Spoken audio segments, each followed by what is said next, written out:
महाकुंभ मेला में बीती रात हुई दर्दनाक घटना ने पूरी दुनिया को हैरान कर दिया। इस घटना का मुख्य कारण क्या था?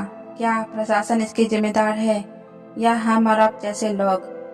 वीडियो अंत तक जरूर देखें। जैसा कि हम जानते हैं, महाकुंभ मेला केवल एक धार्मिक आयोजन नहीं, बल्कि भारतीय संस्कृति, आध्यात्मिकता और सामाजिक समरसता का प्रतीक है।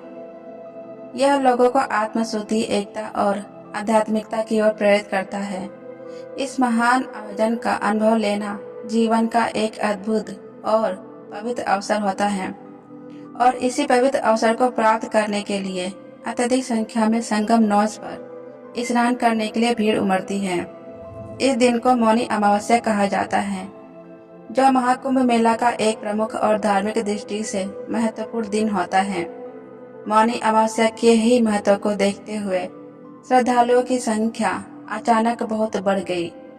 इसके साथ ही कुछ श्रद्धालुओं के बीच यह अफवाह भी फैला दी गई कि अमृत वर्षा हो रही है, जिससे लोग और भी अधिक संख्या में संगम नौज पर पहुंचे। यह अफवाह सोशल मीडिया और मुंह जबानी जानकारी से फैलाई जा रही थी। हालांकि इस अफवाह का कोई वैज्ञानिक या धार्मिक आधार नहीं था। यह पूरी तरह से झूठी थी। इस अफवाह के कारण श्रद्धालु अत्यधिक उत्तेजित हो गए और जल्दी जल्दी स्नान करने के लिए एक साथ इकट्ठा हो गए, जिससे अनियंत्रित भीड़ का निर्माण हुआ। जैसे ही श्रद्धालुओं की संख्या बढ़ी, बैरिकेडिंग टूटने लगी और स्थिति नियंत्रण से बाहर हो गई। इस भगदड़ में लगभग 30 श्रद्धालुओं की जान चली गई और 90 से अधिक लोग घायल हो गए। महाकुंभ, जो श्रद्धा और आत्मशुद्धि का प्रतीक है, इस बार एक दुखद हादसे का साक्षी बना। यह पवित्र संगम, जहां लाखों लोग अपने पापों से मुक्ति और मोक्ष की कामना लेकर आते हैं, वहां कुछ निर्दोष श्रद्धालुओं की असमय मृत्यु हम सबके लिए एक गहरी पीड़ा छोड़ गई। इस हादसे का मुख्य कारण अत्यधिक भीड़, अव्यवस्था और अफवाहें थी।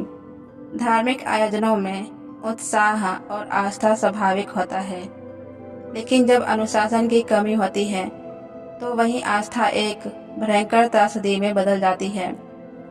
इस बार भी लोगों की भावनाओं का लाभ उठाकर कुछ असामाजिक तत्वों ने अमृत वर्षा जैसी झूठी अफवाह फैला दी, जिसके कारण हजारों श्रद्धालु एक ही स्थान पर उमड़ पड़े। जब इतनी विशाल भीड़ एक साथ एकत्र होती है तो प्रशासन की भी जिम्मेदारी बनती है कि वह पर्याप्त सुरक्षा उपाय सुनिश्चित करे। लेकिन यह भी सच है कि केवल प्रशासन की तैयारियों से ही घटनाओं को टाला नहीं जा सकता। जनता की जागरूकता और अनुशासन भी उतना ही आवश्यक होता है।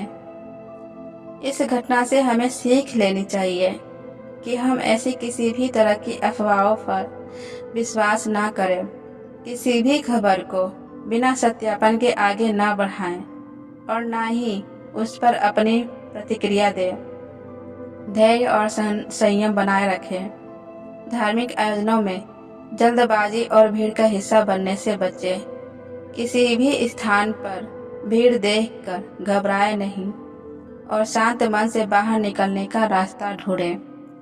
प्रशासन द्वारा दिए गए सुरक्षा दिशा निर्देशों का पालन करें। अपने समूह से संपर्क बनाए रखें और दूसरों की मदद करें। इन सावधानियों को ध्यान में रखते हुए आप महाकुंभ जैसे बड़े आयोजन में अपनी यात्रा को सुरक्षित और सुखद बनाएं और हम यह भी सुनिश्चित करें कि भविष्य में ऐसी त्रासदी दोबारा ना हो।